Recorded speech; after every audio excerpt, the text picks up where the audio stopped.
গল্প সিংহ ও বাঘের বুদ্ধির লড়াই। এক জঙ্গলে থাকত এক গর্জনকারী সিংহ আর এক ধূর্ত বাঘ। দুজনেই ছিল বনে রাজত্বের দাবিদার।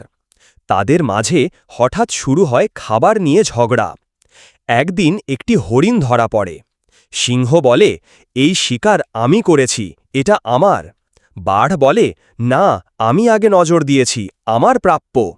ঝগড়া বাড়তেই থাকে। হঠাৎ এক বৃদ্ধ শেয়াল এসে বলে, তোমরা ঝগড়া করছো আর অন্যরা হাসছে, চলো আমি বিচার করি। শেয়াল হরিণটিকে দুভাগে ভাগ করে, একটা অংশ সিংহকে আর একটা বাঘকে দেয়। সিংহ রেগে বলে, আমার ভাগ কম কেন? বাঘ চিৎকার করে, আমাকে ঠকানো হয়েছে। এই সুযোগে শেয়াল হরিণের ভালো অংশটা নিয়ে পালায়। সিংহ আর বাঘ বুঝতে পারে ঝগড়া করে তারা আসল লাভ শেয়ালকে দিয়ে দিল। শিক্ষা: ঝগড়া করলে ক্ষতি নিজেদেরই হয় আর তৃতীয় কেউ ফায়দা লুটে। উপরের লেখাগুলো পড়ে শোনাও বন্ধু।